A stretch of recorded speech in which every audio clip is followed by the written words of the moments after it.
اعوذ باللہ من الشیطان الرجیم بسم اللہ الرحمن الرحیم۔ ناظرین، محمد اقبال رضوی آپ لوگوں کی خدمت میں ایک دفعہ پھر حاضر ہے، اور آج ہم ایمان ابو طالب پر بات کریں گے۔ بقیہ ویڈیو دیکھنے سے پہلے ویڈیو کو لائک کریں، چینل کو سبسکرائب کریں اور بیل آئیکن پر کلک کریں۔ شکریہ۔ پچھلی ایپیسوڈ میں نے اہل سنت جماعت کے نجات کی روشنی میں بات کی تھی کہ اہل سنت کا یہ عقیدہ ہے اور جمہور کے ہاں متقدمین کا یہ عقیدہ رہا ہے کہ ایمان ابو طالب ثابت نہیں ہے، اور میں نے دلائل کی روشنی میں صوفیاء، مفسرین اور محدثین تینوں طبقے بیان کر دیے ہیں، وہ آپ کے سامنے ہے۔ لیکن ناظرین، یہ تھا متقدمین علماء اور محدثین کا عقیدہ۔ آج میں پیش کروں گا عاشقوں کا عقیدہ، اور آج میں پیش کروں گا متاخرین کا عقیدہ، اور میں یہ بھی ثابت کروں گا کہ امام اعظم ابو حنیفہ رحمۃ اللہ علیہ کی طرف سے جو ایمان ابو طالب کے کفر پر دلائل ہیں ان کی حیثیت کیا ہے، اور میں آج آپ کو علمی گفتگو آپ کے سامنے رکھوں گا۔ یہ بہت طویل موضوع ہے، اس پر 2 بڑی ایپیسوڈ میں لاؤں گا انشاءاللہ تبارک تعالیٰ۔ اب اس کا جو پہلا حصہ ہے اس پر میں فنی اعتراضات اور اہل سنت کی طرف سے کیے جانے والے اہل تشیع پر اعتراضات کا جواب دوں گا، اور اہل تشیع کی طرف سے آج میں اس موضوع کا دفاع کرنے کے لیے تشریف فرما ہوں یہاں پر، اور آپ لوگوں کی بھائیوں کی خدمت میں حاضر ہوں۔ مجھے پتہ ہے کہ اہل سنت کئی حضرات، مولانا ڈاکٹر آصف جلیلی صاحب جن کی دفاع میں پہلی ویڈیو اپلوڈ کر چکا ہوں، ان کے ماننے والے مجھ پہ لعن طعن کریں گے، لیکن مجھے اس بات کی کبھی فکر نہیں رہی، چونکہ میں جب ایمان ابو طالب پر 100 حوالہ جات کی روشنی میں بات پیش کر کے اہل سنت کا موقف پیش کر کے ڈاکٹر صاحب کا میں دفاع کر سکتا ہوں، تو میں اب دوسرا نقطہ نظر جو متاخرین کا ہے اس کے اوپر دلائل بھی دوں گا اور اس پہ تفصیلاً بات بھی کروں گا۔ تو یقین سی بات ہے اب مجھے ان کی طرف سے بھی آئے گا اٹیک، تو جو کہ میں نے اپنا عقیدہ ابھی تک نہیں بتایا کہ میرا اس متعلق کیا عقیدہ ہے، تو وہ آج کے اس گفتگو کے آخر میں بتاؤں گا کہ ایمان ابو طالب کے متعلق میرا کیا عقیدہ ہے۔ تو اب جو پہلا حصہ ہے اس پر تھوڑی علمی گفتگو ہوگی، دلائل کی انبار انشاءاللہ پیش کروں گا اپنی برگاہ میں آخر میں، ایمان ابو طالب اور قرآن و سنت سے دلائل پیش کروں گا، جس میں سے انشاءاللہ آپ کو ثابت ہو جائے گا کہ ایمان ابو طالب پر جو عقیدہ ہے اس کے اوپر کتنے پختہ دلائل موجود ہیں۔ تو آج میں بہت ساری چیزیں آپ کے سامنے پیش کروں گا۔ سب سے پہلے میں اصولی گفتگو کروں گا فقہا کی روشنی میں، اور میں امام اعظم ابو حنیفہ کا دفاع کروں گا، اور امام اعظم ابو حنیفہ کا وہ فتویٰ فقہ اکبر کے اندر جو پہلی ایپیسوڈ میں دکھا چکا ہوں کہ حضور کی چچا جو ہے وہ ابو طالب ایمان کی حالت میں نہیں بلکہ کفر کی حالت میں فوت ہوئی ہے، تو اس پر گفتگو ہوگی۔ سب سے پہلے تھوڑی اصولی گفتگو پیش کروں گا تاکہ آپ وہ سمجھ سکیں۔ ناظرین، میں نے آپ کے سامنے داڑھی کے متعلق گفتگو کرتے ہوئے فقہا کے کچھ اصول بیان کیے تھے، وقت نہیں ہے کہ پوری وہ ڈیٹیل کروں، لیکن صرف مختصراً وہ چیز پیش کروں گا کہ مجتہدین کے اندر یا مقلدین کے اندر جو فروعی مسائل ہیں، مختلفی مسئلے ہیں، مختلفی مسئلوں میں نہ کسی کی تکفیر کی جائے گی، نہ کسی کی تذلیل کی جائے گی، نہ تفسیق کی جائے گی، اور ڈیٹیل گفتگو میری اس پہ آ چکی ہے۔ امام ابن زین العابدین شامی اور امام جو ہے عبد الغنی نابلسی کی عبارات کی روشنی میں داڑھی کی موضوع پر میں پورا گفتگو الحمدللہ کر چکا ہوں۔ وہ جن لوگوں کو مکمل تفصیلات سننی ہو میں لنک دے دوں گا اپنی اس ویڈیو کی ڈسکرپشن میں، یوٹیوب چینل پر آپ وہ دیکھ سکتے ہیں۔ پہلی بات کہ مختلفی مسئلے میں کسی کی تکفیر نہیں کی جا سکتی۔ جب دو طرف بڑے دو گروہوں کا بڑے دو نکات موجود ہوں، دو نظریے موجود ہوں، تو ان نظریوں کا رد علمی کرنا آپ کے لیے جائز ہے۔ اپنے دلائل، اپنا جو نظریہ اس کو ثابت کرنے کے لیے دوسروں کا رد کرنا علمی دلائل کی روشنی میں جائز ہے، تنقید کرنا یا ان پر تفسیق یا تکفیر کا فتویٰ لگانا ناجائز ہے۔ اور ایسی میں آج کئی آپ کے سامنے فقہا اور امام اعظم حنیفہ کی عبارات پیش کروں گا جس پر آپ، میں کہتا ہوں آج حنفی حضرات تو دنگ رہ جائیں گے۔ لہذا سب سے پہلے میں آپ کے سامنے پیش کروں کہ امام اعظم ابو حنیفہ کا وہ فقہ اکبر کے اندر جو بات موجود ہے کہ عبداللہ و والدی رسول صلی اللہ علیہ وسلم مات علی کفر، کہ حضور کے والد جو عبداللہ ہیں وہ حالت کفر میں فوت ہوئی ہے۔ حالانکہ آج متاخرین کا عقیدہ کچھ اور ہے، امام اعظم اور کئی اور فقہا کا عقیدہ اس بارے میں کچھ اور ہے، لیکن امام اعظم حنیفہ کی اس عبارت پر کئی جرح ہیں، وہ آگے چل کے بات ہوگی کہ آپ حضور اکرم صلی اللہ علیہ وسلم کے جو والد ہیں وہ حالت فقہ اکبر کے اندر موجود ہے کہ وہ حالت کفر میں فوت ہوئی ہے، اور مات علی کفر رسول اللہ صلی اللہ علیہ وسلم مات علی ایمان ہے، حضور کی حالت ایمان میں۔ آپ یہ دیکھیں، اس عبارت میں ترجمہ نہیں کروں گا، آگے چل کے بات ہوگی اس پہ تفصیلاً۔ اور ابو طالب ام رسول صلی اللہ علیہ وسلم علامات کافرین، کہ وہ حالت کفر میں ان کا ان کا وصال ہوا۔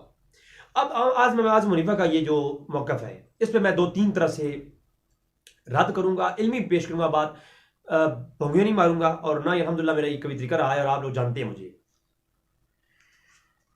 یاد رکھیں کہ سب سے پہلے امام اعظم حنیفہ کی کئی کتب کے اندر میں آگے چل کے دکھاؤں گا، بتاؤں گا کہ انہوں نے کفر کی 2 قسمیں اور بعض جگہ 3 قسمیں بیان کی ہیں۔ پہلے کہتے ہیں کہ کفر جو ہوتا ہے وہ عند اللہ و عند الناس ہوتا ہے۔ ایک کفر ہے جو اللہ کے نزدیک کا کافر ہے بندہ، اور عوام الناس کے نزدیک کافر ہوتا ہے۔ یہ کفر کی پہلی قسم ہے، کفر عند اللہ و عند الناس، ٹھیک ہے۔ اور ایک ہوتا ہے کفر عند اللہ، اللہ کے ہاں کفر، اور ایک ہوتا ہے عند الناس کفر۔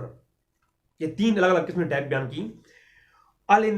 الانتفاع اور دوسری کئی کتابیں جو مشہور ترین ہیں، امام اعظم حنیفہ اور علوم حدیث پر لکھی جانے والی امام اعظم کی کئی کتابیں یہاں موجود ہیں جو ان کی شان لکھی، ان کے اندر یہ قول آپ کو جا بجا مل جائے گا۔ بلکہ اسی کی رات میں پھر مومن کی تعریف بیان کرتے، کہتے ہیں ایک مومن ہے عند اللہ و عند الناس مومن، ایک ہوتا ہے عند اللہ مومن اور ایک ہوتا ہے عند الناس مومن۔ ایک تھوڑی ڈیٹیل میں بات کر دوں، عند اللہ مومن وہ ہوتا ہے جو اللہ کے ہاں اللہ اسے قبول فرمائے کہ یہ مومن ہے، اللہ کے ہاں مومن ہے، اور عند اللہ اور عند الناس مومن وہ ہوتا ہے جو اللہ کے ہاں بھی اور لوگوں کے ہاں بھی مومن تو ہو۔ اور ایک ہوتا ہے عند الناس مومن، جو لوگ جو سمجھتے ہوں کہ یہ مومن ہے لیکن حقیقت میں اللہ کے ہاں وہ مومن نہیں ہوتا۔ ایک ہوتا ہے مومن جو عوام سمجھتی ہو کہ یہ بندہ مومن ہے لیکن اللہ کے ہاں وہ مومن نہیں ہوتا۔ بخاری کے اندر، مسلم کے اندر، قرآن کی کئی آیات کریمہ اس پر ایک مدلدل گفتگو اس موضوع پہ کی جا سکتی ہے، اور امام اعظم حنیفہ نے کی ہے۔ جب میں آگے انشاءاللہ گفتگو ہوگی تو میں لاؤں گا یہ چیزیں۔ اور ایک ہوتا ہے عند الناس کافر، اور ایک ہوتا ہے کہ عند اللہ کافر۔ ایک اللہ کے نزدیک کافر ہوتا ہے اور لوگ اسے مسلمان سمجھتے ہیں، اور ایک لوگوں کے نزدیک کافر ہوتا ہے اور لوگ اللہ کے ہاں مومن ہوتا ہے۔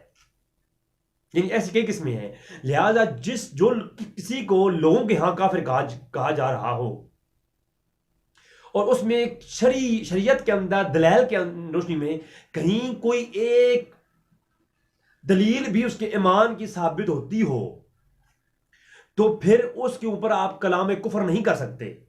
ایک فقہا کا اصول ہے، اگر میں اس موضوع کی طرف آؤں گا تو بہت طویل ہو جائے گا کام، لیکن میں صرف سمجھا رہا ہوں آپ کو۔ جو لوگوں کے ہاں کافر ہو لیکن شریعت کے ہاں کوئی ایک دلیل اس کی ایمان کی ثابت ہوتی ہو تو پھر اس کے اوپر جو کلام ہوگا وہ کفر کا کوئی تنقیدی کلام نہیں کر سکتا۔ اگر کچھ لوگوں کا طبقہ کہتا ہے تو کہتا رہے۔ بات سمجھ آ رہی ہے نا؟ اس پر کئی میں آگے آپ کے سامنے پیش کروں گا۔ تو امام اعظم حنیفہ کے اگر مقلدین میں کوئی شخص ہو اور وہ کوئی ایسے مسائل کی پیروی کرے جو امام اعظم حنیفہ کے مخالف ہے تو اس کا یہ مطلب نہیں کہ وہ امام اعظم حنیفہ کی گستاخی کر رہا ہے یا وہ حنفی نہیں رہا۔ اب تھوڑی سی اس پہ گفتگو کروں گا، پھر آگے چل کے عند اللہ اور عند الناس کی گفتگو قرآن اور حدیث کی روشنی میں ہوگی تو آپ کو ایمان ابو طالب کا جو مسئلہ ہے وہ حل ہو جائے گا۔ میں اہل سنت بھائیوں سے یہ گزارش کر رہا ہوں کہ اس چیز کو بغور سمجھیے گا کہ مجدد الف ثانی جو کہ حنفیوں کے ہاں ایک کٹر حنفی ہے، سمجھا رہی ہے نا بات میری؟ مجدد الف ثانی مکتوبات لکھنے والے جو کہ امام اعظم حنیفہ کے مقلدین میں ان کا نام سر فہرستوں میں آتا ہے، کہتے ہیں جیسا کہ مقلد حنیفہ کا گزرے گا نہیں ہے، اور امام اعظم حنیفہ کے تقلید کرنے والوں میں فقہا اور حناف علماء حناف میں ان کے اولین میں نام آتا ہے۔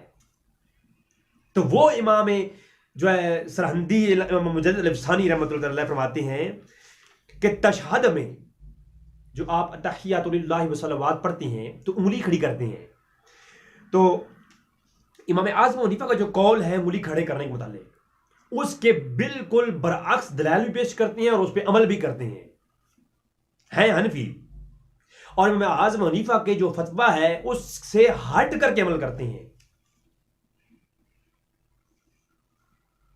اور امام اعظم حنیفہ کی جو اس پر دلائل ہیں اور آپ کے جو ہدایہ اور دیگر کتب جو ہے فقہا کے یعنی امام اعظم حنیفہ کی صحیح سند کے ساتھ روایات امام بیہقی نے نقل کی ہیں. میرا موضوع نہیں ہے, میں صرف آپ کو سمجھا رہا ہوں. تو ان روایات جو امام اعظم حنیفہ کا روایات ہیں ان کو مسترب کر کے, ان کو مسترب سمجھ کر کے امام مجدد الفسانی ان امام اعظم حنیفہ کی تمام روایات کو پیچھے کر کے اس کے برعکس اپنی ایک اور حدیث لاتے ہیں اور اس پہ عمل کرتے ہیں. کیا امام مجدد الفسانی حنفی نہیں رہے؟ نہیں, وہ حنفی ہی ہے.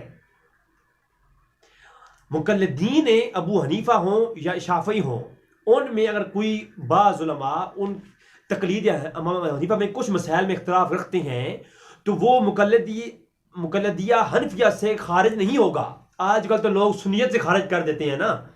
آج کل تو اگر میں ابھی موضوع ایمان ابو طالب لے آیا ہوں تو مجھے لوگ رافضی کہیں گے. میں نے پہلا موضوع جو پیش کیا علماء اہل سنت کا ایمان ابو طالب عدم جواز پر, تو لوگوں نے مجھے کمنٹس, ابھی بھی میری ویڈیوز موجود ہیں, دیکھیں کمنٹس لکھے ہوئی ہیں کہ یہ خارجی ہے, ناسبی ہے. تو یہاں تو لوگ فوراً خارجی اور ناسبی اور اہل سنت سے خارج کر دیتے ہیں. امام اعظم حنیفہ کے آج فہرست پیش کروں گا, ڈیٹیل سے گفتگو نہیں کروں گا, صرف فہرست کہ امام اعظم حنیفہ کے ماننے والوں میں سے جو ان کی تقلید نہیں کرتے کچھ مسائل میں, تو وہ حنفیہ سے خارج نہیں ہوتے. اچھا, گاؤں کا خطبہ دینا, جو دیہات کا جمعہ ہے, فتاوی رضویہ اٹھا لو, جتنے رضوی لوگ ہیں فتاوی رضویہ اٹھا لو, دور نہ جاؤ, فتاوی شامی اٹھا لو, رد المختار اٹھا لو, فتاوی عالمگیری اٹھا لو, جہاں تمہارا دل لگتا ہے وہ اٹھا لو. امام اعظم حنیفہ کا متفقہ فیصلہ ہے دیہات کا جمعہ باطل ہے. دیہات کا جمعہ باطل ہے, دیہات میں جمعہ نہیں ہوگا, گاؤں کی بڑی مسجد میں جمعہ ہوگا, وہاں پہ جا کے دیہاتی پڑھیں.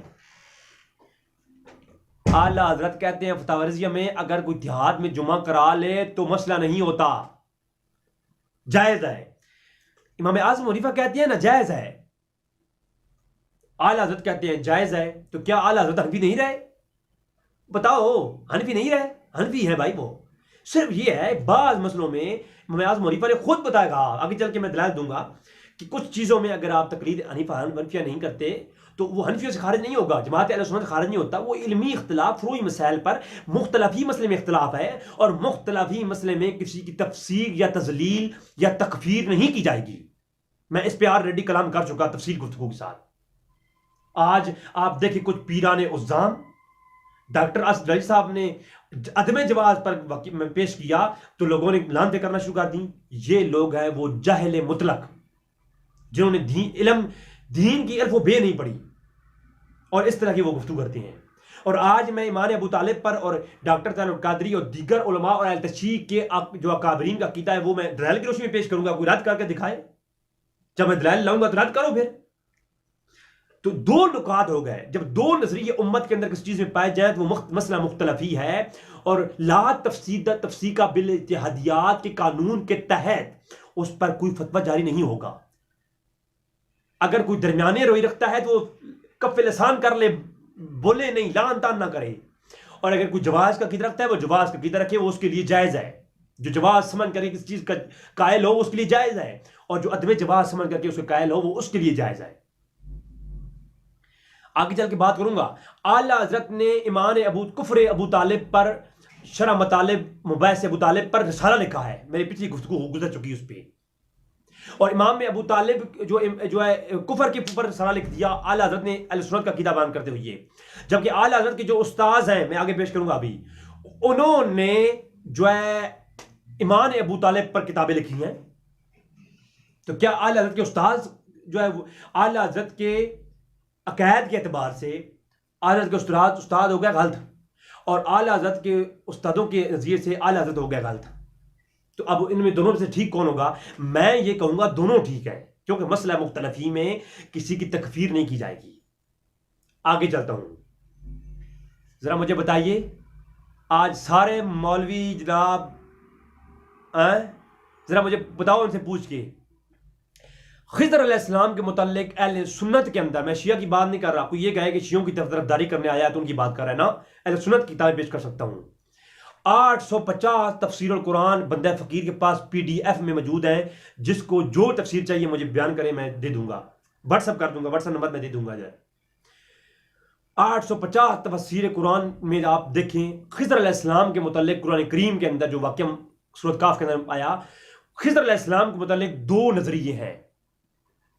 میں انصاف کی بھیک مانگ رہا ہوں. دیکھو، میں مسئلہ ابو طالب پر دلائل بعد میں آئیں گے، پہلے میں آپ کو فقہائے احناف کے اصول سمجھا رہا ہوں اور فقہا کے اصول سمجھا رہا ہوں. ایمان ابو طالب کے اوپر جو دلیل دوں گا وہ بعد میں. پہلے سنیں خضر علیہ السلام کے متعلق، جو بندہ نبی کو غیر نبی مانے وہ کون ہے؟ کافر. ایک شخص جو نبی نہیں ہے اس کو وہ کہتا ہے یہ نبی ہے، تو وہ کون ہے؟ کافر. مرزا غلام احمد قادیانی نبی ہے یا نہیں ہے؟ تم لوگ کہو گے نہیں ہے، تو وہ نبی نہیں ہے، اس کو نبی مانو گے تو ہو جاؤ گے کافر. اور جو نبی ہے، موسیٰ علیہ السلام نبی ہیں، اگر کوئی کہتا ہے میں موسیٰ علیہ السلام کو نبی نہیں مانتا، وہ کون ہو جائے گا؟ وہ بھی ہو جائے گا کافر. اگر نبی کو غیر نبی مانے تب بھی کافر، اور غیر نبی کو نبی مانے تب بھی کافر. یہ تو ایک ہر شخص سمجھ سکتا ہے یہ بات. لیکن میں ہاتھ جوڑ کے عرض کرتا ہوں، 850 تفسیر اہل سنت اٹھائیے، ان میں خضر علیہ السلام کو بعض نے نبی کہا، بعض نے ولی کہا ہے. اب مجھے یہ بتائیں، خضر علیہ السلام کو نبی کہنے والے وہ کافر ہیں یا خضر علیہ السلام کو ولی کہنے والے وہ کافر ہیں؟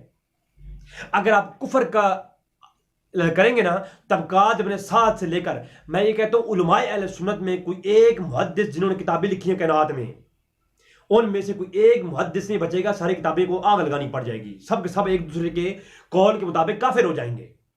جو خضر علیہ السلام کو خضر علیہ السلام کو ولی مانتے ہیں اور وہ نبی جو نبی مانتے ہیں، ان کی نظر میں نبی کو غیر نبی ماننے والا کافر ہو جائے گا، یہ کافر ہو جائیں گے.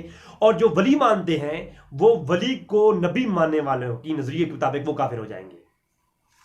اب جواب یہ جواب جو ہے یہ ادھار ہے رضوی کا سب پہ. تو لہٰذا میں یہ کہتا ہوں کہ جو ولی مانتے ہیں وہ بھی حق پہ ہیں اور جو نبی مانتے ہیں وہ بھی حق پہ ہیں. کافر دونوں نہیں ہوں گے. کیوں؟ مسئلہ مختلفی میں مرتقد کے اعتقاد کو دیکھا جاتا ہے، مفتی کے اعتقاد کو نہیں دیکھا جاتا. میرا کلام ہو چکا ہے اس پہ، آپ وہ اصول سمجھ لیں. مجھے غریب کو نہ پڑھیے، فتاوی شامی پڑھ لیجیے. فتاوی شامی کے شروع کے آغاز میں ہی نا یہ ان چیزوں کے بارے میں تفصیلات ڈیٹیل موجود ہے. بات میں آئی؟ یہ پہلی دلیل.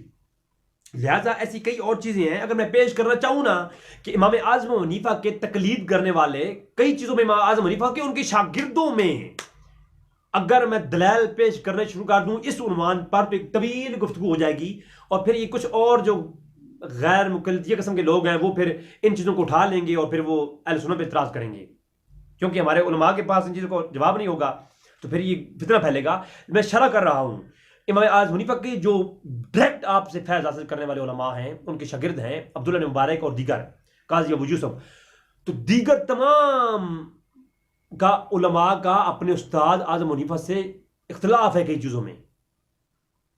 تو کیا وہ حنفی نہیں رہے؟ وہ حنفی ہی ہے. لہٰذا وہ کئی چیزوں میں اختلاف رکھتے ہیں، تو بعض چیزوں میں اختلاف رکھنے والا کبھی کوئی حنفیہ سے خارج نہیں ہوتا. شاہ ولی اللہ محدث دہلوی کو آپ دیکھیے، کتنے بڑے وہ حنفیوں کے امام گزرے ہیں، لیکن وہ قراءت خلف الامام یہ قائل ہیں وہ. اور امام اعظم حنیفہ کی جتنی بھی دلائل ہیں قراءت خلف الامام کی رد میں وہ تمام تر ٹھکرا دیتے ہیں وہ. اور وہ شاہ ولی اللہ جو ہے وہ کہتے ہیں کہ امام کے پیچھے قراءت نہ کرو. امام ابو حنیفہ کے جتنے بھی حدیثیں ہیں وہ کمزور ہیں، اور جو امام کے پیچھے قراءت کرنا ہے اس کے جو قائل ہیں ان کی حدیثیں کی دلائل جو ہے زیادہ ہیں. انفاس العارفین پڑھیے آپ شاہ ولی اللہ کو. تو کیا شاہ ولی اللہ قراءت کے مسئلے میں امام اعظم حنیفہ سے اختلاف رکھتے ہیں؟ تو کیا وہ حنفیت سے خارج ہو گئے؟ نہیں ہو گئے. اصول پہلے سمجھنا ہوگا کہ امام اعظم حنیفہ خود یہ کہتے ہیں کہ اگر بعض جو ہے چیزوں میں اختلاف آ جائے تو میرے قول کے اور میرے اجتہاد کے مقابلے میں اگر صحیح سند حدیث مل جائے تو اس پہ عمل کرو، میرا قول ترک کر دو. ایک دو باتیں اس پہ پیش کر کے آپ سے چاہوں گا. لہٰذا امام اعظم حنیفہ کے جو شاگرد ہیں قاضی ابو یوسف اور عبداللہ مبارک، ان کے درمیان جو اختلافات ہیں ان پہ میں 5 گھنٹے کی گفتگو الحمدللہ کر سکتا ہوں. لیکن یہ موضوع نہیں ہے، صرف سمجھانا مقصود ہے. آج کوئی سنیت سے خارج کرتا ہے، کوئی حنفیت سے خارج کرتا ہے. تو میں نے جب دلائل عدم جواز جو ہے ابو طالب ایمان کا پیش کیے، اس میں امام اعظم حنیفہ کی اور حنفیوں کے دلائل کی ایک انبار ہے کہ ایمان ابو طالب ثابت نہیں ہے. تو وہ یاد رکھیں کہ ان کے ہاں ثابت اگر نہیں ہے تو جو اس پہ عقیدہ ثابت کر رکھے تو وہ بھی حق پہ ہوں گے. اس سے وہ نہ حنفیت سے خارج ہوں گے، نہ وہ سنیت سے خارج ہوں گے، نہ وہ رافضی ہو جائیں گے. اس بات کو میں سمجھانے کے لیے یہ باری تمہید باندھی ہے. آگے دلائل انشاءاللہ تعالیٰ پیش کرتا ہوں. اب والدین مصطفیٰ کافر ہیں، کفر والدین مصطفیٰ پر ملا علی قاری نے پوری رسالہ لکھا. اب مجھے یہ بتائیں حنفیہ کرنے والوں، مجھے یہ بتاؤ کہ کیا اب ملا علی قاری پرانے امام کعب پہ فتویٰ لگاؤ گے؟ نہیں. ان کا اپنی رائے ہے، وہ اس پہ امام اعظم حنیفہ کے جو ہے فقہ اکبر کی وجہات لا کر اس پہ بات کرتے ہیں. تو لہٰذا یہ جو ہے ایک طویل گفتگو ہے کہ اس پہ کوئی وہ جرا نہیں ہو سکتی.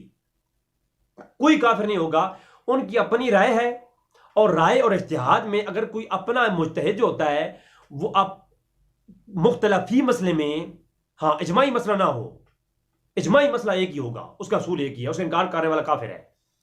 لیکن مختلفی مسئلے میں مرتکب کے اعتقاد کو دیکھا جائے گا. ٹھیک ہے. اب تھوڑی سی بات میں اس عبارت پہ کرتا ہوں کہ امام اعظم حنیفہ نے فقہ اکبر میں کہا.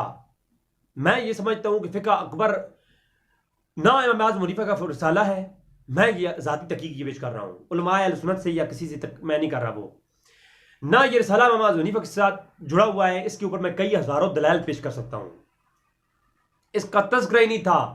آج 450 سال سے پہلے اس کا کئی تذکرہ دکھا دیں مجھے. لہذا اس رسالے کا کہیں تذکرہ ہی نہیں تھا. یہ بعد میں پتہ نہیں کدھر سے نکلا.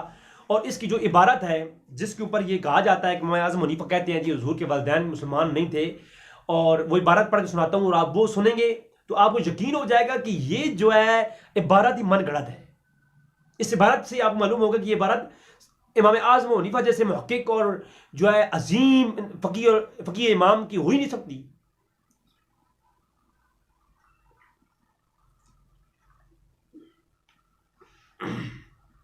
وہ کیسے؟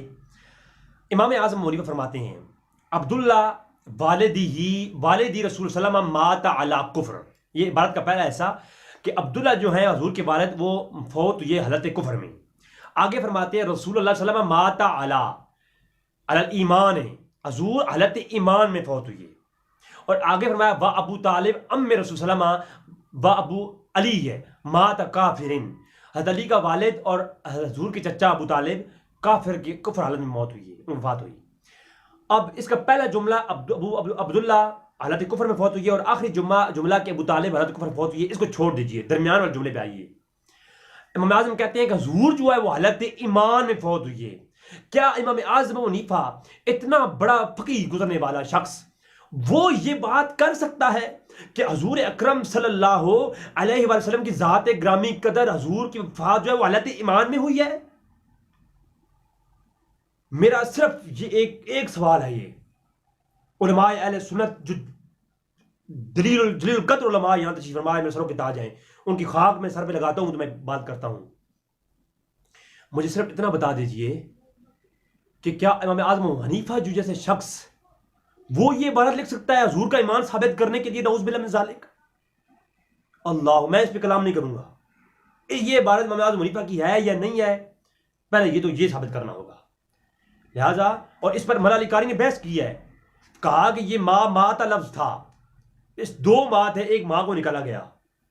اور بعض سے بحث کی کہ یہ رسالہ امام حنیفہ کا ہے ہی نہیں، وہ ایک الگ ٹاپک ہے، پھر کبھی اس پہ بات ہوگی. لہذا میں یہ کہتا ہوں شیعہ روتے ہیں تو رونے دیں، اور شیعہ تو روتی ہیں، کیوں نہ روں؟ مجھے اتنا بتا دیں کتابوں میں کیا کچھ لکھا ہوا ہے. اگر عبداللہ رضی اللہ تعالیٰ عنہ اور حضرت ابو طالب کی بات ہوتی رضی اللہ تعالیٰ عنہ کی تو بات سرآنکھوں پر اس پہ ایک علمی بات کی جا سکتی ہے. حضور کا ایمان ثابت ہو رہا ہے، میں اس پہ مزید بات نہیں کروں گا. اور اب میں اعظم حنیفہ کی بات کرتا ہوں کہ امام اعظم حنیفہ نے جب کہا کہ میرا قول، میرا اجتہاد سامنے ہو اور میری لائی گئی حدیثیں سامنے ہوں، اس کے مقابلے میں اگر کوئی کبھی حدیث مل جائے یا قرآن کی آیت ایسی سامنے آئے تو میرا قول رد کر دو. اس پر چند ایک بار بات پیش کر کے تاکہ بتاؤں گا آپ کو کہ امام اعظم حنیفہ کے تقلید کرنے والے اگر کسی چیز میں اختلاف رکھتے ہیں امام اعظم حنیفہ سے تو وہ مقلد امام اعظم حنیفہ ہی رہیں گے، وہ امام اعظم حنیفہ کی تقلید سے باہر نہیں نکلیں گے، کیونکہ اس پہ امام اعظم حنیفہ نے خود آپ کو چھوٹ دی ہے. میں آپ کے سامنے پیش کر دوں قول ان ابو حنیفہ رضی اللہ تعالیٰ عنہ، ان ابو حنیفہ تھا اذا قلت قولا وکتاب اللہ یخالفہ اترکوا قولی، فرمایا جب میرا آپ کو قول مل جائے، میرا قول کوئی مل جائے آپ کو کہ جو کتاب و سنت کے مخالف ہو تو پھر کیا کرنا ہے؟ آپ نے اس کو چھوڑ دینا ہے، ترک کر دینا ہے. ان ابو حنیفہ تھا اذا قلت قولا وکتاب اللہ یخالفہ اترکوا قولی، میرے قول کو چھوڑ دو جو کتاب اللہ کے مخالف میں ہو. وَإِذَا كَانَ خبر رسول اللہ صلی اللہ علیہ وسلم يُخَالِفُهُ أَتْرِكُوا، جو قولی جو حضور کی خبر کے مخالف ہو اس کو بھی ترک کر دو. وَإِذَا كَانَ قَوْلُ أَصْحَابَتَا، جو صحابہ کے قول مخالف ہو، يُخَالِفُهُ مخالف ہو، أَتْرِكُوا قولی، وہ قول بھی چھوڑ دو. ٹھیک ہے، یہ حوالہ نوٹ کر لیں، کوئی یہ نہ کہے کہ کہاں سے اٹھا کے دے دیا. یہ دلائل النبوہ کے اندر امام بہقی نے صحیح سند کے ساتھ روایت کیا اس کو، فتاوی شامی کے اندر یہ موجود ہے. اور فتاوی شامی کے اندر ایک اور آگے چل کے ساتھ لکھتی ہیں وَإِذَا صَحَّ الْحَدِيثَ، فتاوی شامی پڑھ رہا ہوں، یہ حناف سے گزارش کر رہا ہوں، یہ تعصب اور جنگ کی کیفیت نہ بناؤ، بھائی بھائی بن جاؤ. اور اگر یہ اصول جو امام اعظم حنیفہ نے دیا ہے اور فقہا کا اصول ہے، اس کو دے کے چلو گے تو آپ کو شیعہ بھائی نظر آئیں گے، آپ کو دیوبندی بھابی بھائی نظر آئیں گے، اور آپ ایک پلیٹ فارم پہ مسلمان بن کر کے چلو گے. کاش تم لوگ فقہا کے اس اصول کو جان جاتے، پھر دین کی بات کرتے تو مزہ آ جاتا. پھر آپ کو یہ وَاعْتَصِمُوا بِحَبْلِ اللَّهِ جَمِيعًا وَلَا تَفَرَّقُوا، یہ بات آپ کو سمجھ آ جاتی. آج کوئی حنفی کا امام اعظم حنیفہ کا دفاع نام لے کر کے وہ اختلاف ڈال رہا ہے، کوئی صحابہ کا نام لے کے اختلاف ڈال رہا ہے، کوئی اہل بیت کا نام لے کے اختلاف ڈال رہا ہے. انشاءاللہ تبارک و تعالیٰ اس پہ میں جب گفتگو کروں گا تو بات ہوگی. تو یہ فتاوی شامی آپ پڑھیے ذرا. اذا صح الحدیث وکان علی خلاف المذہب عمل بالحدیث ولا یخرج مقلده علی کون حنیفہ ولا کون حنفیہ بالعمل به، اگر کوئی شخص میرے قول کو چھوڑ کے صحیح حدیث پہ عمل کرتا ہے، امام اعظم حنیفہ کہہ رہے ہیں، فتاوی شامی پیش کر رہا ہوں، ولا یخرج مقلدہ علی کون حنفیہ بعمل به، فرمایا وہ شخص جو ہے عمل میں مقلد حنفیہ سے خارج نہیں ہوگا، وہ حنفی ہی رہے گا.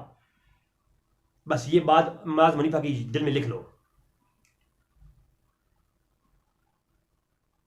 فتاوی شامیہ کے اندر، فتوحات مکیہ کے اندر ابن عربی، امام معین الدین ابن عربی نے اور دیگر تفسیر مظہری کے اندر ایک وجہات کی فہرست ہے اس قول کی، صحیح سند کے ساتھ تاریخ کتب میں پیش کر سکتا ہوں میں، لیکن صرف آپ کو یہاں پر یہ بات دے کے جا رہا ہوں.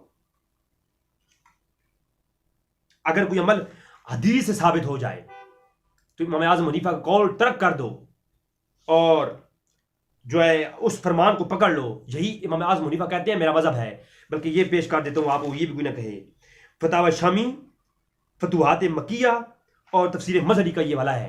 اذا صحت الحدیث فعارضۃ القول صاحب الامام فلا سبیل علی العدول عن حدیث وترک القول ذلک امام. فرمایا اگر آپ کا امام کے قول کے مخالف کوئی حدیث مل جائے تو حدیث پہ عمل کرنا واجب ہے اور ترک کر دو. جو آپ کا انصاف یہی ہے، وہ قول عارضی ہے جو صاحب امام کا قول ہے، پہلے کو حدیث اور قرآن لیں گے آپ. یہ امام اعظم حنیفہ کا مذہب ہے. اب کوئی یہ نہ کہے جناب تم رافضی بھی ہو گئے ہو، تم غیر مقلد بھی ہو گئے ہو. اور نہیں یار، ہاں ہاتھ جوڑتا ہوں بھائی، اور بھائی میں تو کوئی مولوی بھی نہیں ہوں. آپ کوئی مولوی ہوتا، کسی فرقے کا ہوتا تبھی آپ کرتے یار فلاں ہے. میں تو کسی مدرسے کا بھی نہیں ہوں کہ مجھے کوئی مدرسہ فنڈ دیتا ہے.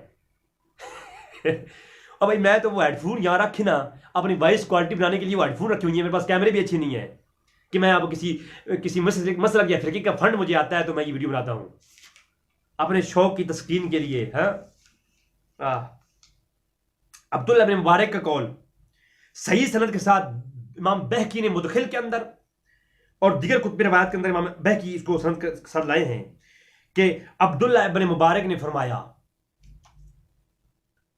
کہ امام اعظم حنیفہ نے فرمایا اگر صحیح سند حدیث مل جائے تو اس پہ عمل کیا جائے، اس پہ عمل کیا جائے.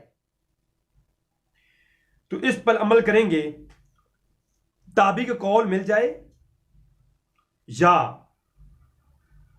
اس سے کم درجے کے کسی شخص کا قول مل جائے تو اسے مقابلہ کریں گے. صحیح سند کے ساتھ امام بہقی نے مدخل کے اندر روایت کیا کہ عبداللہ بن مبارک فرماتے ہیں امام اعظم حنیفہ کہتے ہیں اگر صحابی کا قول ہو یا حضور کی حدیث ہو یا قرآن کی آیت ہو تو اس کے سامنے ہم سر جھکا لیں گے، یہ ہمارا مذہب ہے. اور اگر تابعی کا قول مل جائے تو پھر ہم اس کے ساتھ مقابلہ کریں گے، یعنی اس کے ساتھ بحث و مباحثہ کریں گے، پھر جس کی قوی دلیل ہوگی اس کو پکڑ لیں گے. یہ مذہب ابو حنیفہ ہے. لہذا اب جو ہے میں آپ کے سامنے دلائل امام ابو طالب کی طرف آتا ہوں. سب سے پہلے میں آپ کے سامنے پیش کروں کہ امام ابو طالب کے متعلق دو بڑے نکات ہیں. اب میں نے پہلے آپ کو امام اعظم حنیفہ کا اصول سمجھایا ہے، جس میں نے فقہا کا بتایا کہ اگر امام اعظم حنیفہ سے بھی اگر کسی مفروعی مسئلے میں یا مختلفی مسئلے میں اختلاف ہو جائے تو وہ نہ حنفیت سے خارج ہوگا، نہ وہ کافر ہوگا، نہ اہل سنت سے خارج ہوگا. میں نے اس پہ دلائل دیے ہیں، تفصیلاً گفتگو ہو سکتی ہے اس پہ. اب چلتے ہیں امام ابو طالب کے متعلق. پہلے عدم جواز امام ابو طالب پر اہل سنت کا عقیدہ اور دلائل کے ساتھ میں آپ کے سامنے پیش کر چکا ہوں. اب بات ہوگی امام ابو طالب کے متعلق. ناظرین دونوں طرف سے اصول پیش کیے امام اعظم حنیفہ کے اور فقہائے حناف کے کہ اگر کوئی ایسا عقیدہ رکھے جو امام اعظم حنیفہ اور ان کے جو احکام ہیں ان سے ہٹ کر کے ہو تو نہ وہ جو ہے حنفیت سے خارج ہوگا نہ وہ سنیت سے خارج ہوگا. اور میں نے دوسری مثال آپ کے سامنے یہ دی کہ خضر علیہ السلام کو متقدمین میں بعض ولی کہتے ہیں، بعض نبی کہتے ہیں.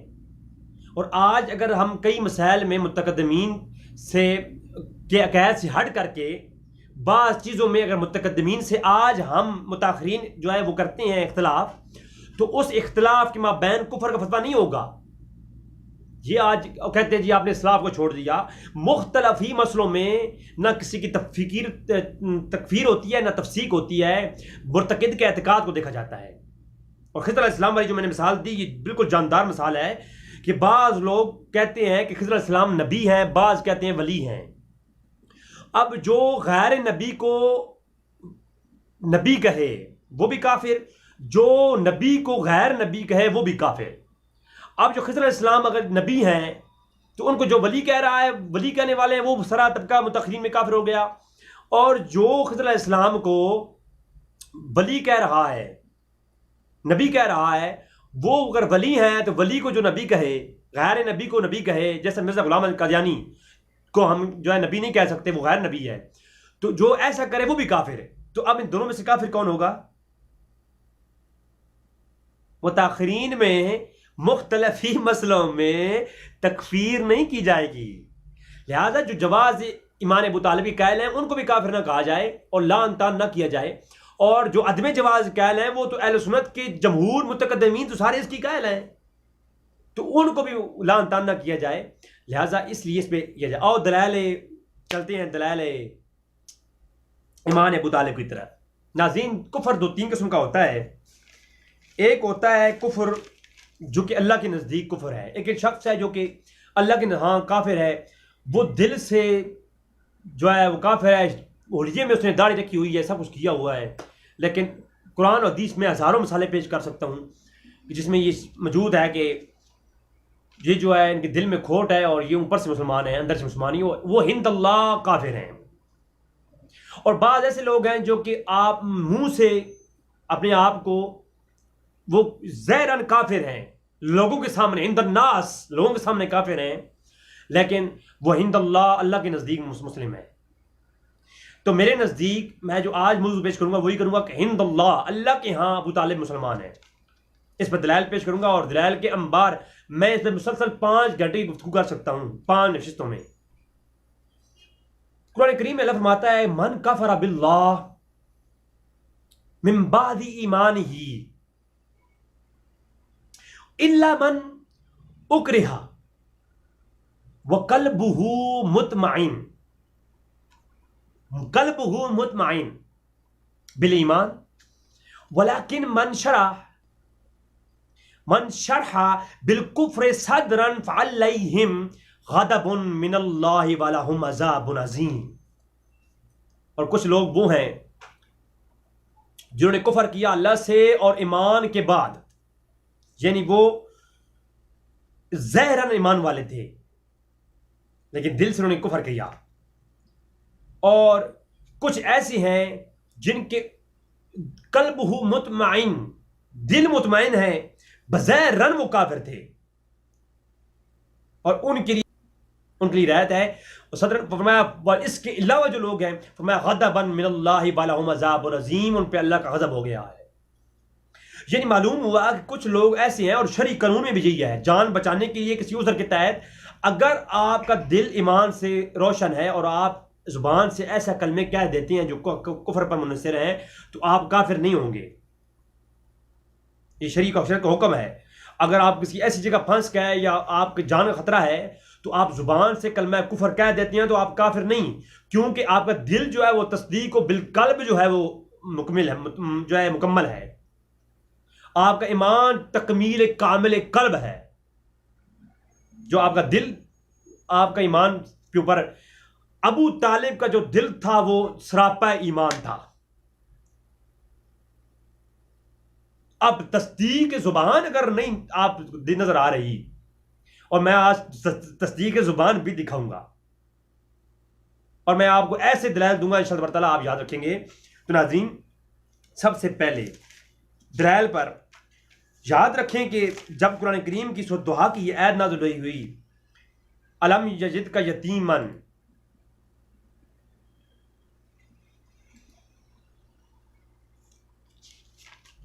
فآوا، جب سورۃ دہا کی یہ آیت نازل ہوئی الم یجدک یتیما فآوا، اور جب تم یتیم تھے تو تم کو ہم نے جگہ دی، اس پر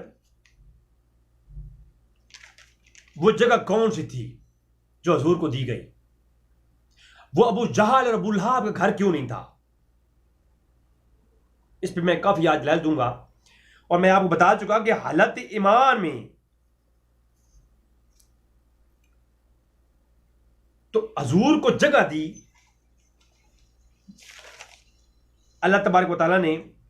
کون سی جگہ دی؟ ابو طالب کا گھر دیا۔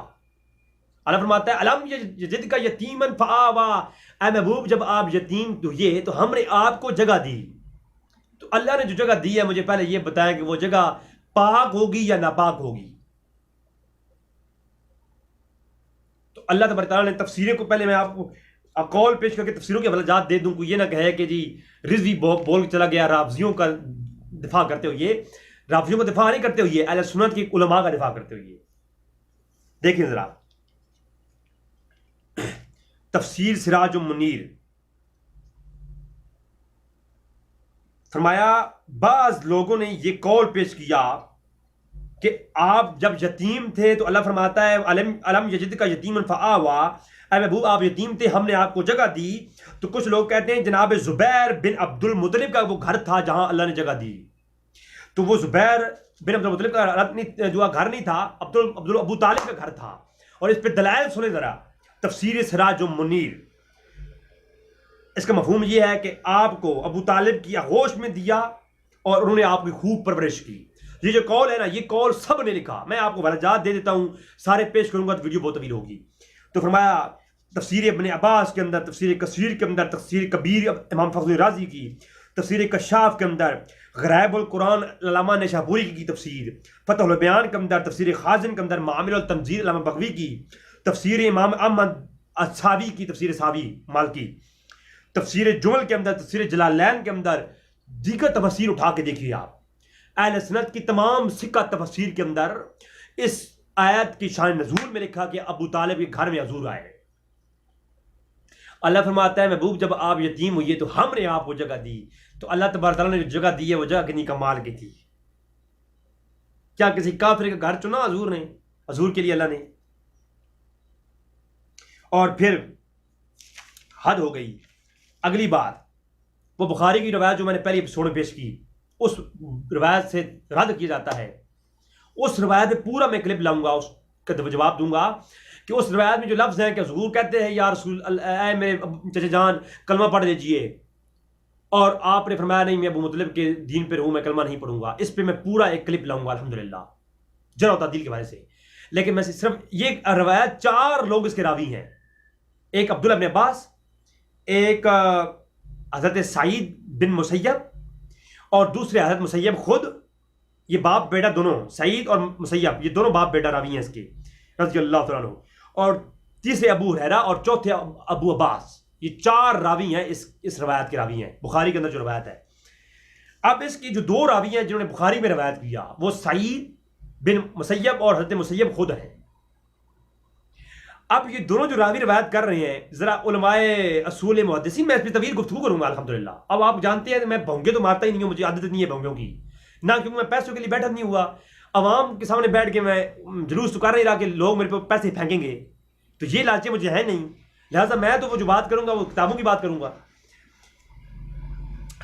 فن اسماء و رجال کو اٹھا کے دیکھیے.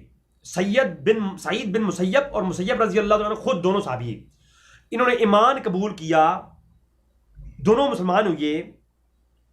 ہجرت کے بعد فتح مکہ کے بعد جب ہجرت میں آئے تو انہوں نے کلمہ پڑھا مدینہ کے اندر، اور 4 ہجری میں انہوں نے کلمہ پڑھا. یہ مسلمان ہوئے 4 ہجری میں، سعید بھی اور مسیب رضی اللہ عنہ دونوں باپ بیٹا. یہ مسلمان ہوتے ہیں کدھر؟ مدینہ میں ہجرت کے بعد 4 ہجری میں. اور ابو طالب فوت ہوتے ہیں مکہ میں ہجرت سے پہلے. تو جو شخص بیان کر رہا ہے وہ مسلمان ہی بعد میں ہو رہا ہے، اور جو ہے جو لوگ امان ابو طالب جو حضرت ابو طالب وفات پاتے ہیں وہ مکہ میں آ پاتے ہیں. تو اس کی سند میں جب بات ہوگی انشاءاللہ تبارک تعالیٰ مزہ تب آئے گا، تو وہ ایک الگ موضوع ہے انشاءاللہ تبارک تعالیٰ. اچھا، اعلان نبوت کے بعد اب توجہ کرنا. اعلان نبوت کے بعد جب یہ اعلان ہوا،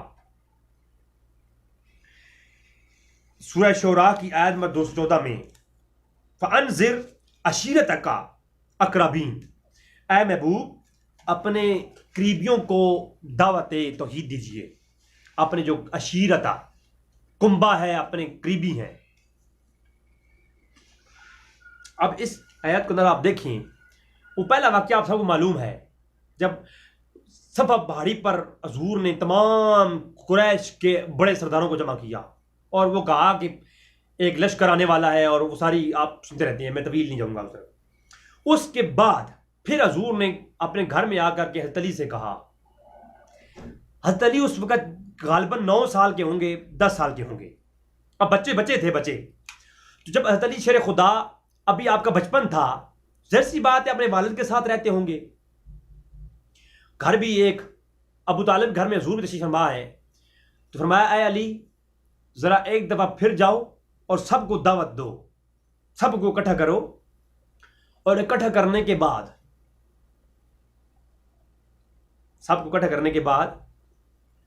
یہاں پر کھانا بناؤ، بکرے ذبح کرو. یہ روایات کے آگے دلائل دوں گا، روایات کے اندر یہ چیزیں موجود ہیں. تو تمام تر اہتمام کرو اور پھر ان سب کو بلاؤ، اور پھر ہم ایک جلوس کریں گے، جلسہ کریں گے. تاریخ اسلام کا سب سے پہلا تبلیغ کا جلسہ حضور اکرم صلی اللہ علیہ وسلم تاریخ جو ہے وہ صفا کے اوپر منعقد کیا، اور تاریخ اسلام کی سب سے پہلی مجلس ابو طالب کے گھر کے اندر حضور اکرم کے حکم پر مولا علی نے منعقد کی. بات سمجھ نہیں آئی؟ اسلام کا آغاز اور اسلام کی تبلیغ کی پہلی مجلس بیت ابو طالب کے اندر ہو رہی ہے. بات سمجھ نہیں آئی ابھی بھی؟ اگر نہیں آئی تو پھر آنی بھی نہیں ہے. اگلی بات سنیں. اور ایک اور بات، حضور نے اعلان کیا 40 سال کے بعد، اور 40 سال کے بعد حضور اعلان نبوت کر رہے ہیں. اس کا مطلب یہ نہیں کہ حضور نبی نہیں تھے. ہائے ہائے ہائے، یہ موضوع نہیں میرا، یہ میرا موضوع نہیں، اگر یہ چھیڑ دوں نا مزہ آ جائے۔ 40 سال کے بعد اگر حضور اکرم صلی اللہ علیہ وآلہ وسلم اعلان نبوت کر رہے ہیں، اس کا مطلب نہیں حضور پہلے نبی نہیں تھے۔ تو حضور اکرم صلی اللہ علیہ وآلہ وسلم، اس کا مطلب یہ نہیں کہ وہ نبی نہیں تھے، نبی وہ پہلے تھے، مگر نبی پہلے تھے، اعلان بعد میں کیا۔ کسی چیز کا اعلان کرنے کا یہ مفہوم نہیں ہوتا، اظہار کسی چیز کا کرنے کا یہ مفہوم نہیں ہوتا کہ اس کا وجود نہیں ہے۔ بات سمجھ نہیں آئی؟ اگر کسی چیز کا اظہار کرنے سے ہی مطلب ہو کہ اس کا وجود نہیں، تو اس پر تو کافی طویل کلام ہو سکتا ہے۔ اللہ تبارک و تعالیٰ کے کیا 1,24,000 پیغمبر آدم علیہ السلام سے پہلے اللہ نے اپنی ربوبیت کا اعلان نہیں فرمایا؟ تو آدم سے پہلے کیا اللہ نے جب اپنی ربوبیت کا اعلان فرمایا، اس سے پہلے دلیل نہیں، ثبوت نہیں، اظہار نہیں، تو کیا وجود خدا نہیں؟ اگر آدم سے پہلے وجود خدا تھا، اسی طرح اعلان سے پہلے، اظہار سے پہلے نبوت وجود مصطفیٰ تھی، اور اسی طرح اگر کوئی اپنی اظہار ایمان نہ کرے تو اس کا ہرگز یہ مطلب نہیں کہ وہ وجود ایمان ثابت نہیں ہے، ہرگز یہ مطلب نہیں، مفہوم نہیں یہ۔ اگر وجود میں آگے چل کے محدثین کی بارات آپ پھر کہیں گے جی محدثین نے کہا ہے، کہ میں ان کو رد بھی کروں گا، انشاءاللہ پیش کروں گا ان کے اوپر اعتراضات بھی، اور فنی اعتراضات پیش کروں گا۔ یہ کوئی لفظیت نہیں ہے، یہ علمی ایک استدلال ہے، ایک اپنی رائے ہے۔ اس رائے سے اختلاف کیا جا سکتا ہے، لان تان یہ چیز نہیں کی جا سکتی کہ یہ سنیوں سے خارج ہو گیا، رافضی ہو گیا، شیعہ ہو گیا۔ اللہ اکبر۔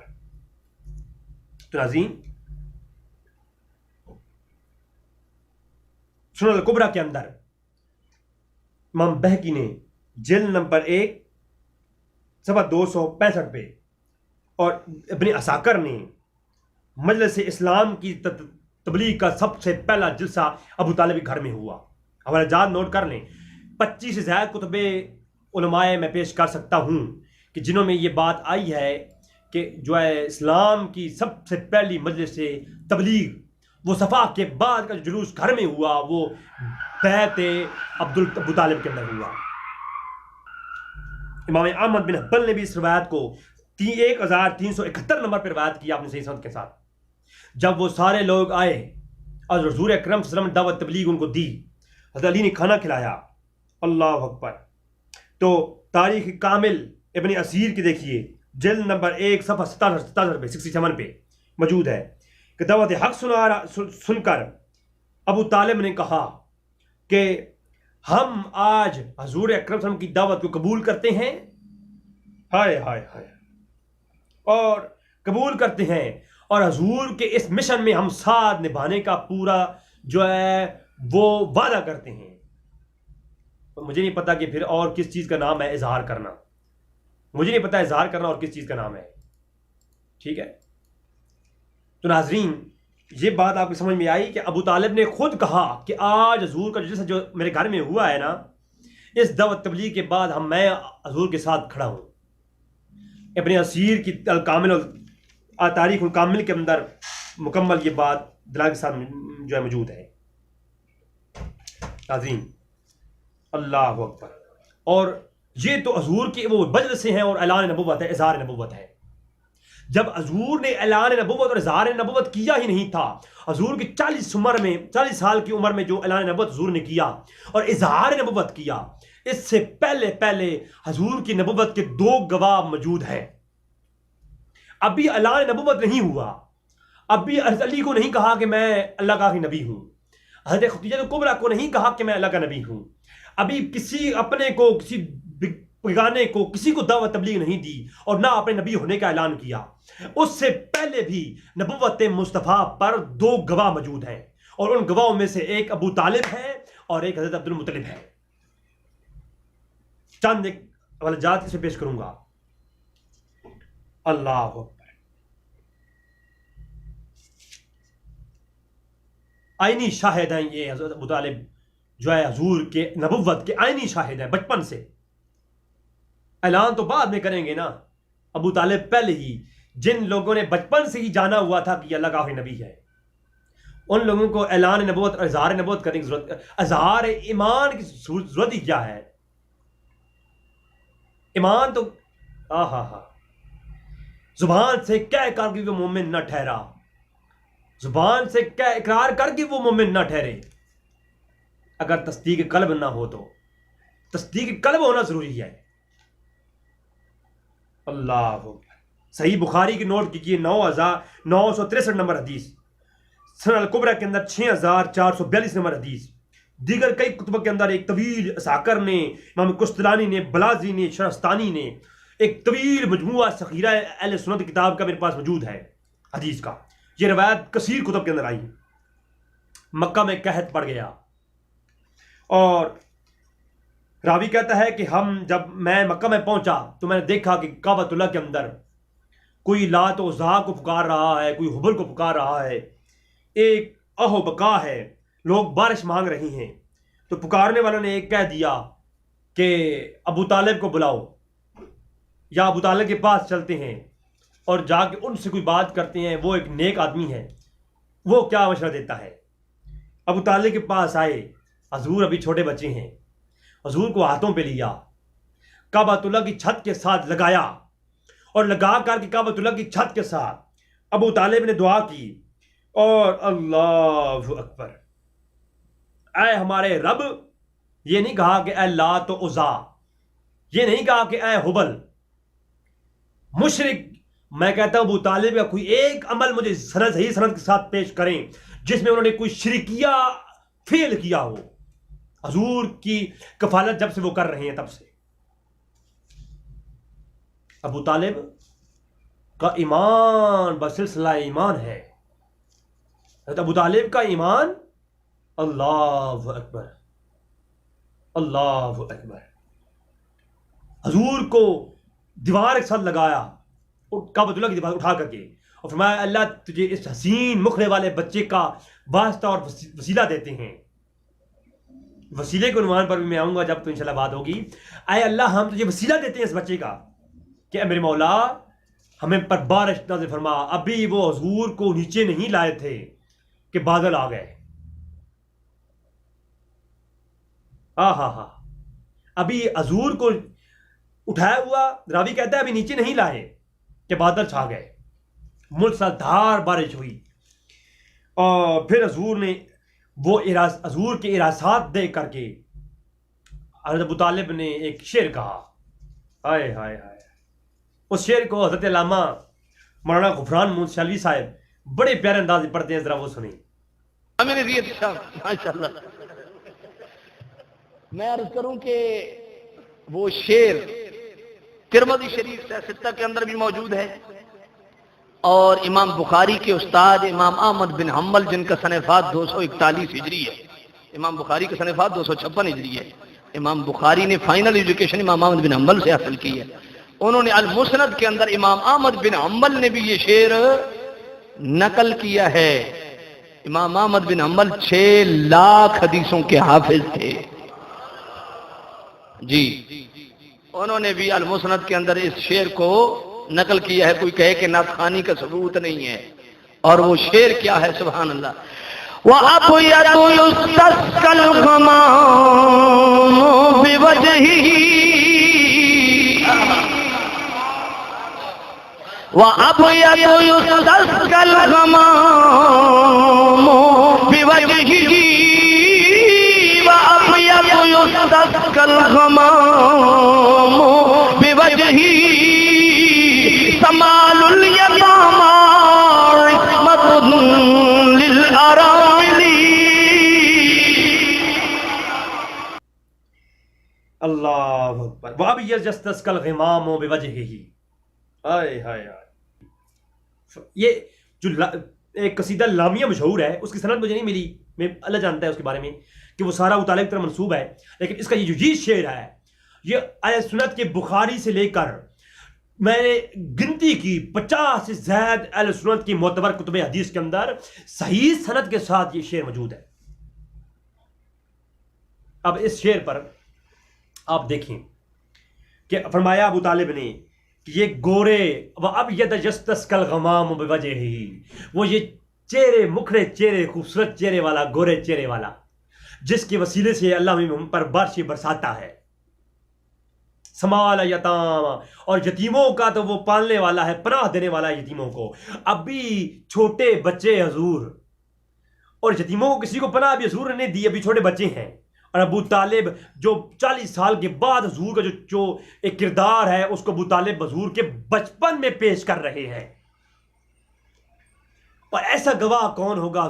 حضور کی نبوت کا ایسا گواہ کوئی کائنات مجھے دکھائیں، صحابہ میں دکھائیں، آل بیت میں دکھائیں. ایسا کوئی گواہ مل سکتا ہے؟ اللہ اکبر. فرمایا وَسَمَعَ الْيَتَامَى، فرمایا اے یتیموں کی پناہ دینے والا. ابھی چھوٹے بچے ہاتھوں میں اٹھائے ہوئے ہیں اور یتیموں کو پناہ دینے والا. صحیح بخاری کے اندر، جامع الترمذی کے اندر، بلکہ حوالے سن لیں، پھر بعض کہتے ہیں پتہ نہیں کدھر سے اٹھا لیا، اس پہ طویل. اب جو ہے بخاری کے اندر 5742 نمبر روایت، اور 25 زیادہ. انس بن مالک راوی ہیں، عبداللہ بن دینار راوی ہیں. راوی کے نام گنتے جاؤ سے رفع، اور اس کو روایت کیا بخاری نے البدایہ والنہایہ میں، ماجہ میں، ابن ماجہ میں، عمدۃ القاری میں، مسند احمد بن حنبل میں، دلائل النبوہ میں، سنن الکبریٰ میں، ترمذی میں، نسائی میں، ابو داؤد میں. یہ اس روایت کو تو میں حوالے گنتے جاؤں، ہر جگہ یہ روایت موجود ہے آپ کے سند کے ساتھ. تو ابو طالب بچپن میں کہہ رہے ہیں. اور اگلی بات سنیں ذرا، چھوڑیے. اور بیواؤں کا محافظ ہوگا، اسم الرمل، کہ وہ جو بیوہ عورتیں ہیں ان کا بھی محافظ ہوگا. حضور نے بیواؤں کو سب سے زیادہ حقوق دینے والا اسلام ہے، اور بیواؤں کو سب سے زیادہ حقوق دینے والا نبی کی ذات ہے. حضور نبوت کے بعد یہ بیواؤں کے حقوق جو ہے نا وہ بتائیں. ابھی 40 سال کی عمر کے بعد جا کے حضور نے یہ قانون بتائے. ابو طالب بچپن میں ہی یہ بات کہہ رہے ہیں. ابو طالب کی وہ نگاہ بصیرت کو سلام کروں میں، ابو طالب کی اس نگاہ بصیرت کو سلام کروں جو حضور کے بچپن میں 50 سال کے بعد کا منظر دیکھ رہی ہے. اللہ اکبر. ناظرین، یہ متاخرین کا جو عقیدہ ہے، یہ جو اسلاف کے ساتھ نہیں ملتا، یہ عقیدہ بے بنیاد نہیں ہے، یہ بے دلیل نہیں ہے. کوئی منہ اٹھا کے کہہ دے، لان تان کرنا شروع کر دے. میں کہتا ہوں دونوں حق پر ہیں، لیکن دلائل کے اعتبار سے اہل سنت کا عدم جواز والا عقیدہ غالب ہے، اور عشق کے لحاظ سے ابو طالب کا جواز کا عقیدہ غالب ہے. آئے ہائے، حد ہے، حد ہے. علامہ سہیلی نے اس شعر کو روایت کیا، علامہ زرقانی نے اس کو روایت کیا. اور ابن عمر فرماتے ہیں میں جب بھی حضور کا چہرہ دیکھتا ہوں مجھے ابو طالب کا وہ شعر یاد آ جاتا ہے. ابن عمر کہتے تھے ہمیشہ، بخاری کے اندر موجود ہے، نسائی کے اندر موجود ہے، ابن ماجہ کے اندر موجود ہے. ابن عمر کہتے ہیں 5442 نمبر بخاری پڑھیے. فرمایا ابن عمر ہمیشہ کہتے تھے میں جب بھی یہ حضور کا چہرہ دیکھتا ہوں جو ہے مجھے وَأَبْيَضَ يُسْتَسْقَى الْغَمَامُ بِوَجْهِهِ، یہ شعر یاد آتا ہے ابو طالب کا. مجھے بتاؤ اگر ابن عمر کافر سمجھتے ہوتے ابو طالب کو تو حضور کا چہرہ دیکھ کر کے کسی کافر کا چہرہ یاد نہیں آیا کرتا کسی کافر کا چہرہ.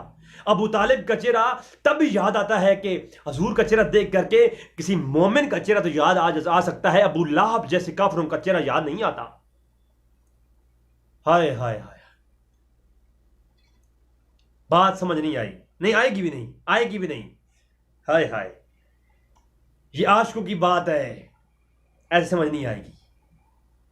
تو یہ بخاری کی روایت، اس کا عبداللہ ابن دینار روایت کرتے ہیں. ابن عمر نے فرمایا یہ شعر جب بھی میں دیکھتا ہوں لو کان ابو، ہائے ہائے. ایک اور حدیث سنیں، چھوڑیے. اسی بخاری کے اندر روایت موجود، انس بن مالک راوی، عبداللہ ابن دینار کے والد سے روایت ہے. دو سند پیش کر رہا ہوں. عبداللہ ابن دینار کے والد بھی روایت کرتے ہیں اور انس بن مالک کے ساتھ صحیح سند یہ روایت موجود ہے. ہائے ہائے، جمعہ، کتاب الجمعہ، بخاری.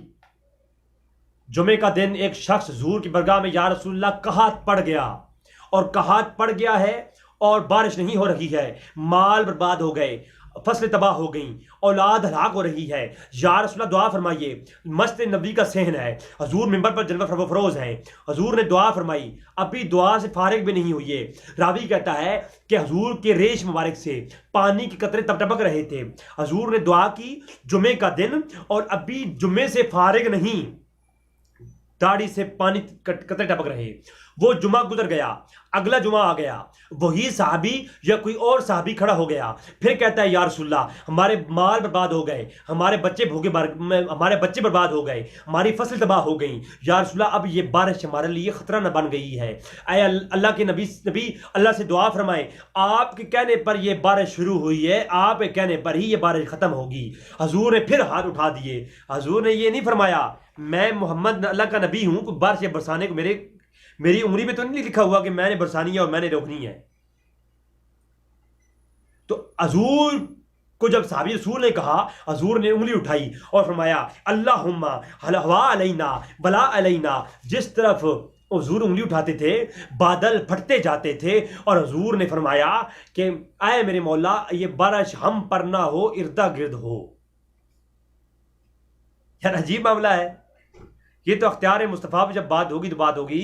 میں یہ کہتا ہوں حضور یہ دعا فرماتے، پہلی بات ہے حضور یہ فرماتے یہ میری بس میں نہیں ہے، بارش برسانا اللہ کے بس میں ہے، میرا اختیار اس پہ نہیں۔ حضور نے یہ نہیں کہا، پھر حضور نے ہاتھ اٹھایا تو دعا فرماتے ہیں اللہ یہ بارش روک دے، ہمارے لیے اس میں نقصان ہو گیا ہے، یا اللہ تو بہتر سمجھتا ہے اگر ہمارے لیے نقصان ہے تو روک دے۔ دعا ایسے ہوتی۔ حضور فرما رہے ہیں نہیں، اے بارش اے اللہ یہ ہم پہ نہ ہو ارد گرد ہو۔ یار عجیب اختیار ہے حضور کا۔ اور پھر انگلی اٹھائی، اور ایسے انگلی اٹھائی جدھر جدھر انگلی اٹھتی تھی ادھر ادھر بادل پھٹتے جاتے تھے، جیسے حضور کی اس کائنات کا نظام حضور کی انگلیوں پہ چل رہا ہو۔ اب حضور جب یہ ساری بات فرما چکے نا، حضور منبر سے تشریف فرما ہوئی اور مسکرانے لگے، اتنا مسکرائے کہ حضور کے دندان مبارک سامنے آ گئے۔ حضور نے فرمایا ہائے ہائے لو کان ابو طالب حیا لا قرۃ العین ہوا، لو کان ابو طالب حیا قرۃ العین ہوا۔ فرمایا حضور کی آج حضور فرماتے ہیں ابو طالب زندہ ہوتے تو یہ منظر دیکھ کر ان کی آنکھیں ٹھنڈی ہو جاتی۔ میں یہ کہتا ہوں اتنے کا ہاتھ پڑا، اور اس موقع پر حضور نے ابو طالب کو یاد کیوں کیا؟ کسی نبی کا غیر مسلم کافر کو یاد کرنا اس انداز سے خوش ہو کر، یہ جائز ہے؟ پہلی بات۔ دوسری بات یہ ہے ایک معجزہ سامنے پیش آیا، بارش رکی اور ہوئی۔ یہ معجزہ جو ہوتا ہے وہ مومن کی دل کی ٹھنڈک ہوتا ہے، اور مومن کی آنکھوں کی ٹھنڈک ہوتا ہے۔ کسی کافر کے لیے معجزہ رسول ٹھنڈک آنکھوں کی ٹھنڈک نہیں ہوتا۔ اور حضور ہمارے ابو طالب کی آنکھیں ٹھنڈی ہوتی، مطلب کہ حضور بھی ابو طالب کو مومن سمجھتے تھے۔ بات سمجھ آئی نا؟ اور پھر اس موقع پر یہ حضور نے یاد ہی کیوں کیا؟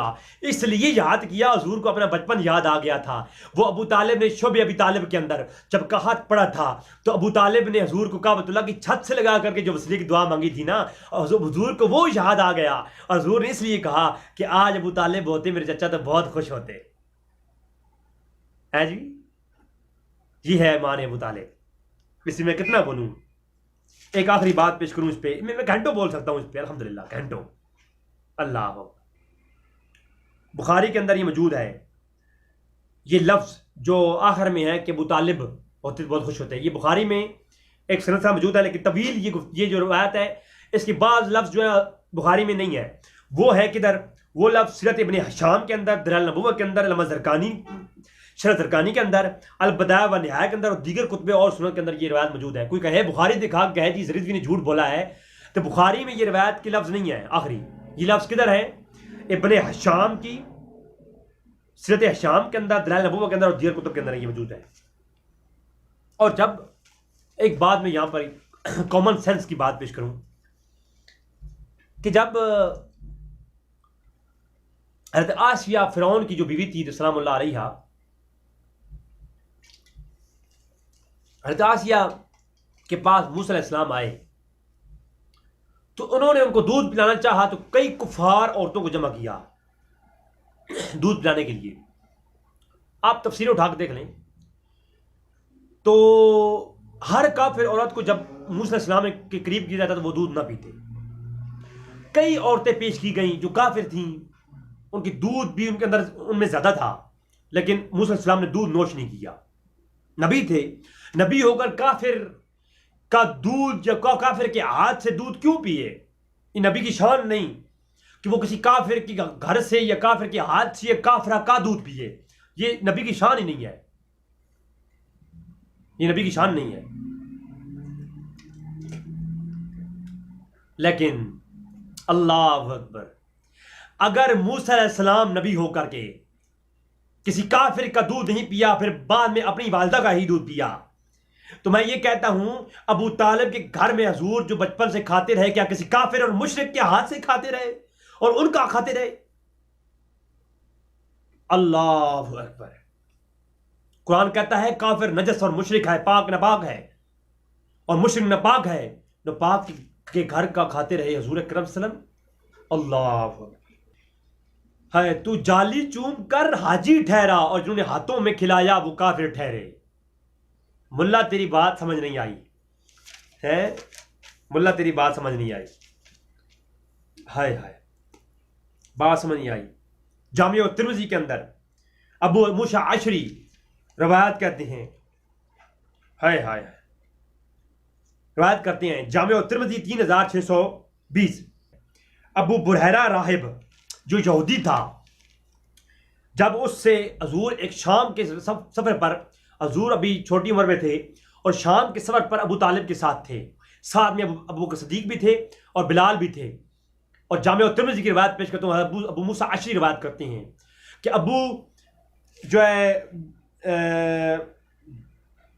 بحیرہ راہب یہودی کی ملاقات ابو طالب سے ہوئی راستے میں، تو اس نے ابو طالب سے کہا جو یہ شخص بچہ تم نے ساتھ لے کر آئے ہو کیا یہ قریش سے ہے؟ فرمایا ہاں قریش سے ہے۔ فرمایا یہ اللہ کا آخری نبی ہے۔ ابو طالب نے کہا تم نے کیسے پہچانا کہ اللہ کا آخری نبی ہے؟ فرمایا جب تم اس ٹیلے سے آگے گزرے میں نے دیکھا اس کو شجر و حجر، پتھر اور درخت سجدہ کر رہے ہیں، اور یہ کسی نبی کی شان ہے کہ اسے درخت اور پتھر سجدہ کرتے ہیں۔ میں نے دیکھا ابو جو ہے وہ راہب نے، ابو جو ہے وہ ابو بحیرہ راہب نے ابو طالب سے کہا، بحیرہ راہب نے ابو طالب سے کہا کہ وہ شخص جو تمہارے ساتھ ہے یہ بچہ یہ اللہ کا آخری نبی ہے۔ جب دلیل مانگی تو انہوں نے کہا کہ وہ درخت سجدہ کر رہے ہیں۔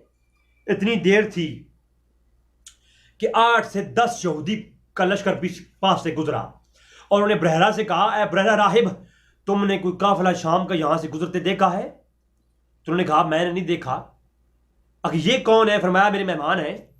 تو فرمایا کہ آپ کیوں ڈھونڈ رہے ہو؟ فرمایا ہمارے نجومیوں نے کہا ہے کہ اللہ کا آخری نبی کا قریش کے اندر وہ ولادت ہو گئی ہے، اور اب وہ سفر شام میں یہاں سے گزر رہے ہیں، تو ان کو قتل کرنے کے ارادے سے ہم نکلے ہیں، وہ یہودی کہہ رہے ہیں۔ تو اتنے میں وہاں سے چلے گئے۔ ابو طالب کو بحیرہ راہب کہنے لگا ابو طالب یہ سن لیا نا کہ یہ قتل کرنے کے لیے یہودی گھوم رہے ہیں، اپنے اس بھتیجے کو یہاں سے لے جاؤ، یہ اللہ کا آخری نبی ہے۔ بحیرہ راہب یہودی ہو کہ یہ بات سمجھ گیا، اور ابو طالب کو یہ بات جب کہنے لگے، ابو طالب اگر یہ بات نہ سمجھتے اور مذاق سمجھتے تو شام کی طرف اپنا سفر جاری اور ساری رکھتے۔ ابو طالب نے کہا نہ، جو اب ابو بکر صدیق کو بلایا، بلال کو بلایا، فرمایا خبردار یہ جو ہمارے محمد ہیں یہ اللہ کے آخری نبی ہیں، ہمارا بھتیجا اللہ کا آخری نبی ہے، اس کو باحفاظت طور پر واپس لے جاؤ، واپس لے جاؤ، مدینہ میں شام نہیں جائیں گے، خطرہ ہے۔ ارے اگر ابو طالب بحیرہ راہب کی اس بات کا یقین نہ کرتے، اس پر ایمان نہ لاتے، تو وہ شام کی طرف سفر جاری و ساری رکھتے، بلکہ وہ جاری و ساری سفر چھوڑ کر کے ابو طالب نے حضور کو شام واپس بھیج دیا حضرت ابو بکر کے ساتھ۔ لہذا حضور کے نبی ہونے پر ابو طالب کا ایمان تھا اور یقین تھا، تو واپس بھیج دیا۔ جامع ترمذی کی روایت پیش کی ہے، سنیوں کی تیسری بڑی عظیم کتاب۔ اب مجھے بتائیں اگر دیگر وہ میں روایات پیش کروں کہ حضور شب ابو طالب کے اندر حضور جب سوتے تو حضرت علی رضی اللہ عنہ کو حضور کے بستر پر رات کو بستر چینج کرتے رہتے ابو طالب، وہ روایات آپ سنتے رہتے ہیں، وہ پیش نہیں کرتا۔ تو کئی ایسی اور روایات ہیں جو ابو طالب کے ایمان کے اوپر دلائل ہیں۔ ہائے ہائے، ارے اسماعیل علیہ السلام کے قدموں سے نکلنے والا وہ چشمہ جو پانی کے لیے نکلا تھا اور آج آب زمزم کہلاتا ہے، ایک وہ چشمہ بھی ہے جو ابو طالب کے لیے نکلا ہے اور حضور کی ایڑیوں سے نکلا ہے۔ طبقات ابن سعد کے اندر، آل صحابہ کے اندر تاریخ دمشق کے اندر، دمشق کبیر میں عساکر کی، اور حلبیہ کے اندر راوی عمر بن سعید ہے، ابو طالب سے روایت کرتی ہیں۔